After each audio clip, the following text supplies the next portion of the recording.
Hello everyone. आज हम फिर उपस्थित हुए हैं कक्षा 10 की एक अगली प्रमेय को लेकर के, जो बहुत ही महत्वपूर्ण प्रमेय है, प्रमेय संख्या 5। और ये प्रमेय है क्या, जरा इसके कथन को समझिए। ये प्रमेय ये कह रही है, यदि दो त्रिभुजों की संगत भुजाएं, मैंने प्रमेय के कथन को लिख दिया है, समानुपातिक हो तो वे त्रिभुज समान कोणिक अथवा समरूप होते हैं, है ना। चलिए ध्यान से समझिए जरा क्या कह रहा है ये। यहाँ जरा ध्यान दीजिए, किसी भी प्रमेय को सॉल्व करने से पहले मैंने आपको बता दिया है कि उस प्रमेय में जो चीज़ें ज्ञात हों उसे लिखते हैं। तो सबसे पहले समझो क्या कह रहा है कि यदि दो त्रिभुज की संगत भुजाएं समानुपातिक हों तो वे त्रिभुज समान कोणिक अथवा समरूप होते हैं। सबसे पहले हम चित्र बनाते हैं। यहाँ देखिए, मान लीजिए हमारे पास एक त्रिभुज है हमारा। सपोज कर लीजिए ये हम त्रिभुज बना रहे हैं, ध्यान दीजिएगा। ये एक त्रिभुज हो गया, ये हमारा एक त्रिभुज हो गया। इस त्रिभुज को हमने नाम दे दिया ए बी और ये सी, है ना। और एक त्रिभुज हमारा एक और है, इस त्रिभुज को हमने नाम दे दिया त्रिभुज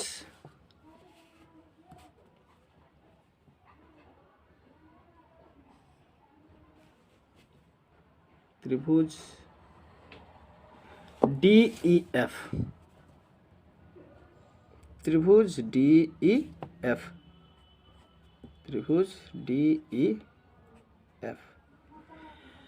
ये दो त्रिभुज हमारे पास है। चलो देखिए प्रमेय कह क्या रही है, सबसे पहले उसको हम लिखते हैं। हम सबसे पहले क्या ज्ञात है भाई,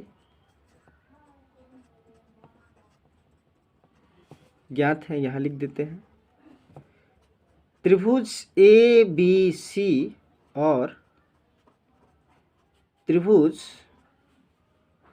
डी ई एफ में, डी ई एफ में, है ना। क्या दिया है, इसकी संगत भुजाएं, एक त्रिभुज की भुजाएं दूसरे त्रिभुज की संगत भुजाओं के समानुपातिक, यानी ए बी बटा डी की जो वैल्यू होगी वो बराबर होगी बी सी बटा ए एफ, बराबर होगी ए सी बटा डी एफ। तो यहां हम लिख देते हैं ए बी बटा डी बराबर बी सी बटा ई एफ, है ना, और बराबर ए सी बटा डी एफ। ये चीजें हमें ज्ञात है। इसके बाद हमें जो सिद्ध करना है वो लिखते हैं।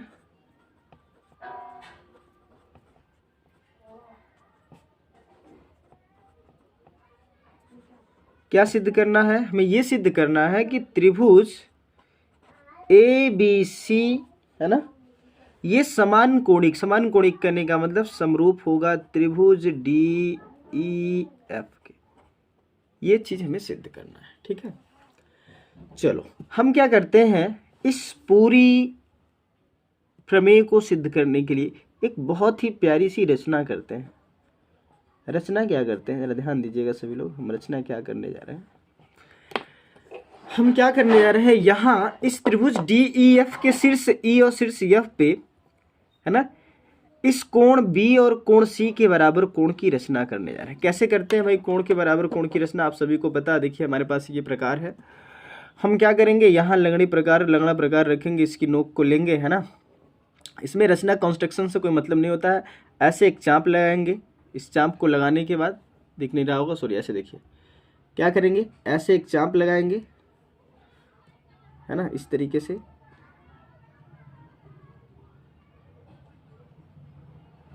इस तरीके से एक चाप लगाएंगे, है ना, इसमें कंस्ट्रक्शन से कोई मतलब नहीं है।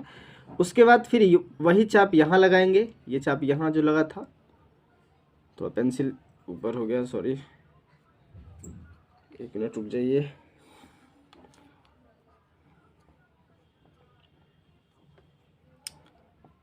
ये देखिए, है ना। चलो भैया सेट हो जाओ जल्दी। चलो यहाँ चलते, है ना। यहाँ देखो, ये लिया, ये लंगड़ा थोड़ा सा, ये प्रकार थोड़ा सा लोकल सोकल है, पर कोई बात नहीं। ऐसे हमने क्या कर दिया, एक चाप लगा दिया, एक चाप यहाँ भी ऐसे लगा दो, है ना। आपको लगाना नहीं, मैं बस बता रहा हूँ, बस समझ लो केवल क्या है, कैसे कैसे बनाते हैं कोण के बराबर कोण। यहाँ इस तरीके से हमने क्या लगा दिया, एक चाप लगा दिया, है ना। हल्का सा पता चल रहा होगा। चलिए अब क्या करते हैं, इस चाप की लंबाई को नाप लीजिए, कितना है ये, यहाँ से ऐसे इस चाप की लंबाई को नापिए, इस चाप की लंबाई को, ये जो आपने चाप लगाया इसकी लंबाई को नाप लीजिए, नाप लिया। और यहाँ इसको ऐसे यहाँ रख के और एक क्या लगा दीजिए, ऐसे चाप लगा दीजिए, ठीक। और इसको इससे मिला दीजिए, चलिए देखिए, है ना। और वही काम यहाँ भी कर दीजिए, इस कोण सी के बराबर। तो ये बस आपको बस रचना में केवल बताना है, इतना ज़्यादा कुछ करना नहीं है, मैंने तो बस बता दिया। हमने क्या किया, यहाँ ज़रा ध्यान दीजिएगा, इस कोण बी के बराबर इस शीर्ष ई पर कोण की रचना की, इस कोण को हमने नाम दे दिया कोण 1। और इस कोण सी के बराबर इस पे यहाँ शीर्ष एफ पे रचना की, इसको हमने नाम दिया कोण 2, है ना। चलिए ये हमने रचना की, रचना क्या की, जरा रचना को लिखते हैं। रचना में हम लिखेंगे त्रिभुज DEF के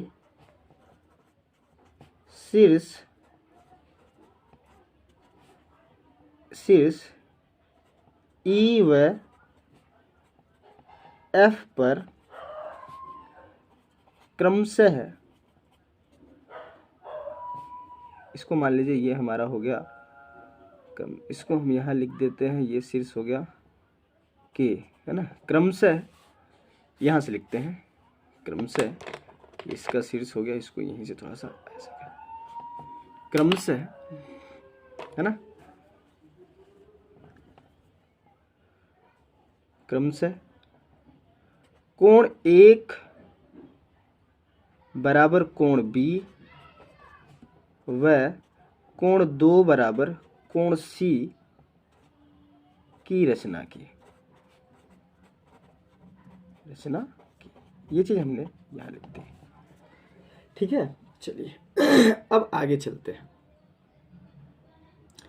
आगे जरा ध्यान दीजिएगा। अब हम इसकी उत्पत्ति को लिखते हैं, किसको लिखते हैं, इसकी उत्पत्ति को लिखते हैं। चलिए देखिए इसकी उत्पत्ति क्या है भाई, बहुत ही शानदार उत्पत्ति है। जरा चित्र को देखो, अगर हम बात करें इस त्रिभुज ABC और त्रिभुज, है ना, यहाँ त्रिभुज ABC, है ना, और त्रिभुज ABC और त्रिभुज KEF, है ना, त्रिभुज ABC और त्रिभुज KEF, है ना, त्रिभुज KEF।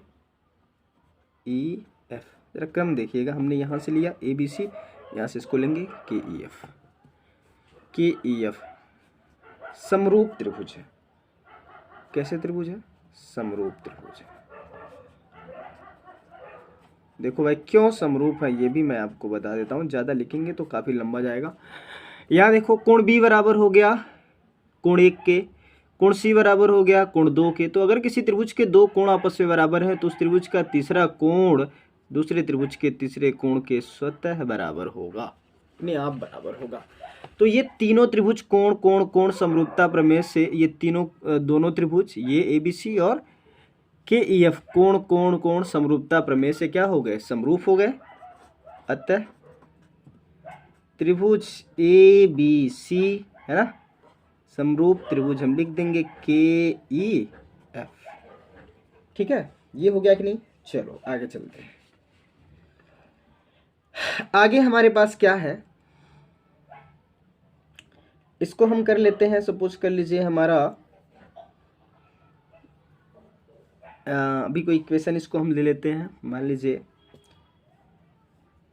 इसको हम कर लेते हैं इक्वेशन नंबर इसको हम कर लेते हैं 1। अतः जब ये समरूप हो गए तो बीपीटी से, किससे भाई? बीपीटी से। देखिए बीपीटी क्या कहती है,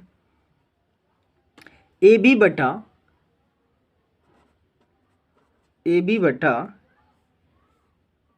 KE ये बराबर आपका हो जाएगा AB बटा KE बराबर BC बटा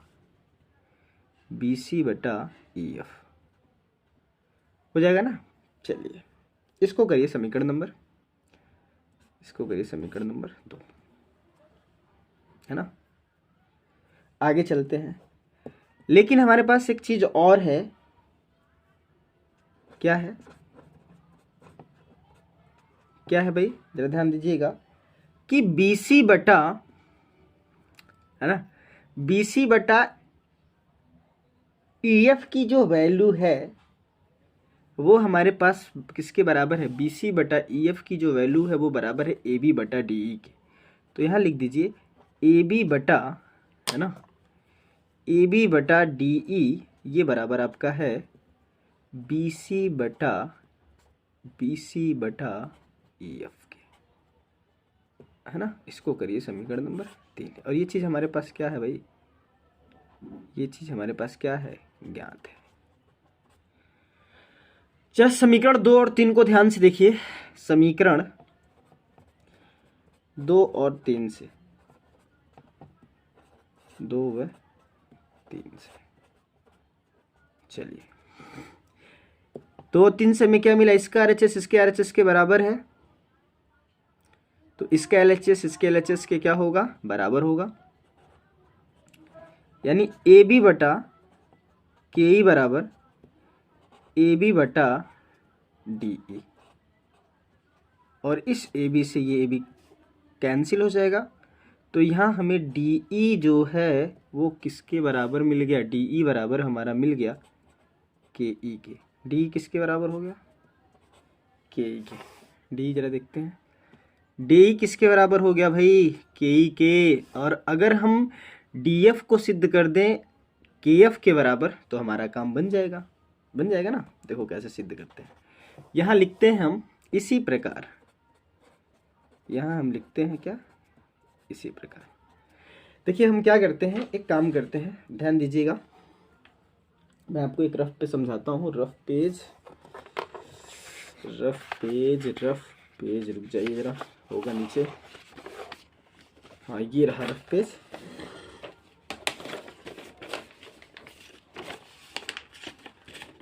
यहाँ से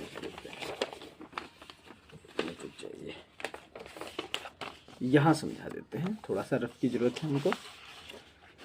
देखिए क्या करना है हमको यहाँ भाई, इधर देखिएगा, समझो। जब ये हमारा समरूप त्रिभुज हो गया, कौन भाई? त्रिभुज ABC समरूप त्रिभुज KEF, तो यहाँ हमें मिलेगा AB बटा KE बराबर BC बटा EF बराबर हो जाएगा AC बटा मिल जाएगा AC बटा KF। अब जरा ध्यान से समझिएगा, है ना। यहाँ हमारे पास BC बटा EF जो है वो बराबर है किसके?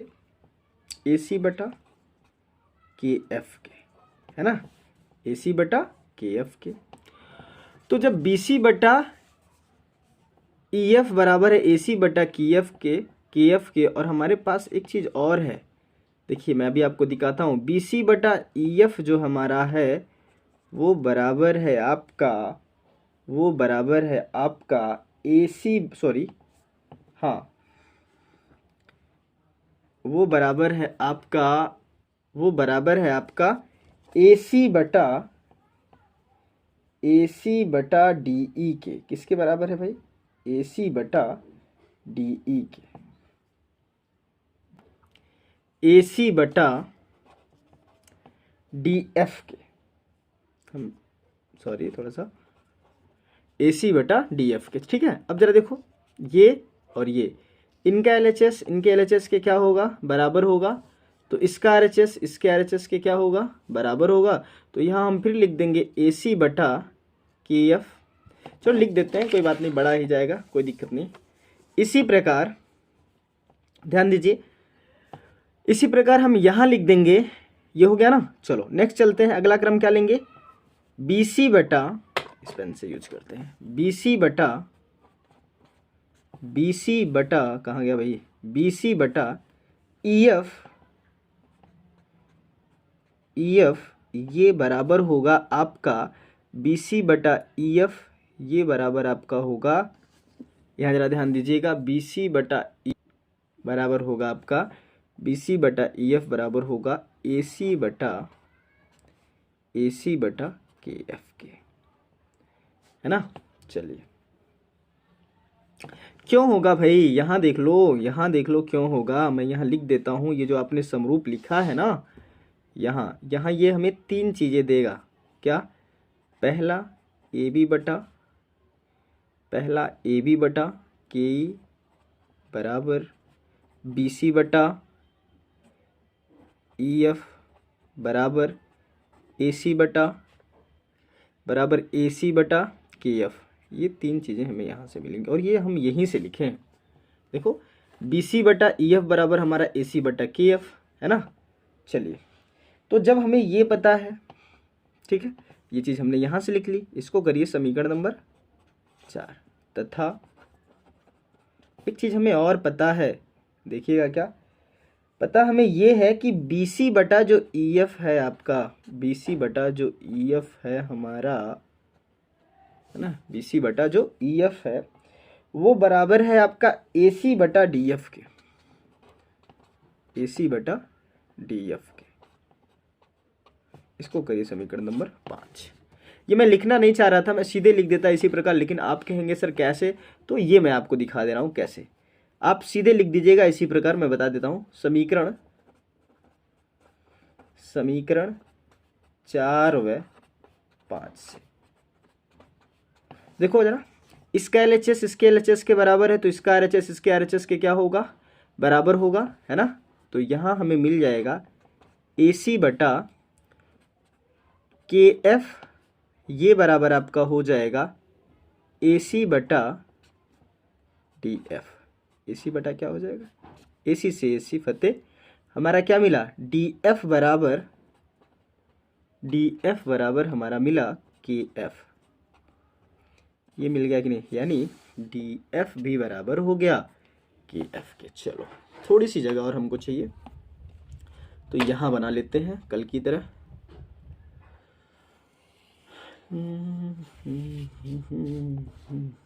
चलिए, हाँ एक चीज़ और देखिए, ये जो मैंने लिखा ना DF बटा KF, ये आप इसी प्रकार सीधे ये लिख सकते थे। इसी प्रकार जो मैंने यहाँ लिखा, ये स्टेप करके 4 और 5 बना के आप सीधे यहाँ लिख दीजिएगा कि इसी प्रकार हम लिख देंगे DF बराबर, या इसी प्रकार DF बराबर F के। आपको ये करने की जरूरत नहीं, लेकिन मैं आपको समझा रहा हूँ कैसे हुआ। तो अगर आप यहाँ सीधे लिख देंगे इसी प्रकार DF बराबर F के, तो भी काम बन जाएगा। अब जरा ध्यान दो, अब यहाँ देखिए जरा, त्रिभुज D, अब त्रिभुज है ना DEF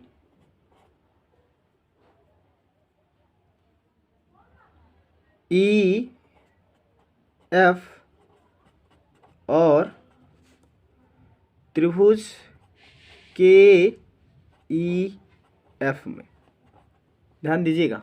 देखो भाई, DE बराबर हो गया, DE बराबर हो गया, DE बराबर KE के, FE बराबर आपका हो गया FE बराबर FE, दोनों में उभयनिष्ठ, और DF बराबर हो गया हमारा ये DF बराबर हो गया KF के। अभी आपने सिद्ध किया, है ना। तो ये दोनों त्रिभुज भुजा सर्वांगसम प्रमेय से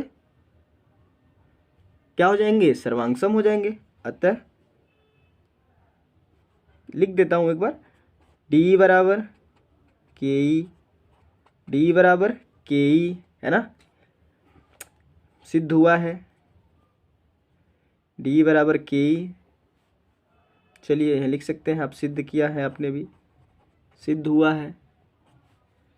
FI बराबर FI बराबर FI उभयनिष्ठ, है ना। चलिए थोड़ी सी जगह क्लियर दिख रहा होगा आपको। चलिए आगे चलते हैं, और उसके बाद हो जाएगा आपका क्या, DF बराबर आपका हो जाएगा KF के। ये भी आपने भी थोड़ी देर पहले क्या किया है, सिद्ध किया है। DF बराबर, यहाँ देखिए DF बराबर FK। तो इसलिए साइड भुजा साइड, है ना, कांग्रुवेंसी थ्योरम यहाँ लिख सकते हैं, कांग्रुवेंसी थ्योरम, या भुजा इसी को लिख सकते हैं, भुजा, है ना, भुजा सर्वांगसम प्रमेय से ये दोनों त्रिभुज जो होंगे वो सर्वांगसम हो जाएंगे। कौन कौन से भाई, त्रिभुज KEF, है ना, या ऐसे लिख दीजिए त्रिभुज DEF सर्वांगसम हो जाएगा त्रिभुज KEF के। और जब ये सर्वांगसम हो गए तो समरूप भी हो जाएंगे। अतः त्रिभुज DEF समरूप त्रिभुज KEF, और इसको कर दीजिए समीकरण नंबर 6। ठीक है, कल मैंने आपसे क्या बताया था कि अगर कोई दो त्रिभुज समरूप सर्वांगसम है तो वो दोनों समरूप भी होंगे, तो वो दोनों क्या होंगे, समरूप भी होंगे। होंगे ना। चलिए देखिए कैसे होंगे, यहां देखिए, अगर हम देखें इस समीकरण 6 और 1 से, समीकरण 1 और 6 से, एक को देखिए समीकरण, सॉरी यहां लिख देता हूं, समीकरण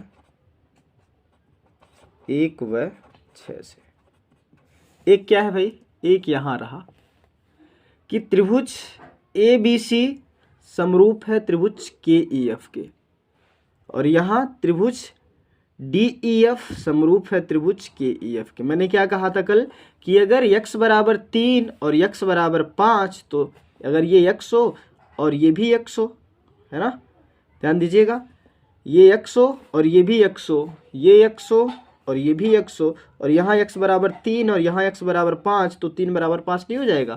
तो यहाँ आप लिख देंगे त्रिभुज ABC, है ना, त्रिभुज ABC समरूप त्रिभुज DEF, और यही आपको सिद्ध करना था, इति सिद्धम, है ना। इस तरीके से आप इस पूरे स्टेप को बहुत आसानी से करेंगे और तुरंत आपको जो है बहुत सुंदर सा मार्क्स मिल जाएगा, खींच, और यहाँ आपको मिल जाएंगे 6 मार्क्स। कितने मार्क्स मिल जाएंगे, 6 मार्क्स, है ना। तो कहीं कोई दिक्कत नहीं होगी, बहुत ही आसान सी प्रमेय थी, है ना। कैसे कैसे हमने किया, आप एक बार इसको अच्छे से मेरे वीडियो को रोक करके हर स्टेप को बहुत केयरफुल्ली और बहुत शांत ढंग से समझ सकते हैं, कैसे कैसे कहाँ कहाँ क्या किया गया है, ठीक है ना, और आसानी से घर पे बैठ के पढ़ाई कर सकते हैं। तो आप सभी को ऑल द बेस्ट, है ना। ठंडी बहुत ज़्यादा है, एंजॉय करिए, रजाई में रहिए और पढ़ाई करिए। Wish you all the best, है ना। Take care, bye bye, love you all.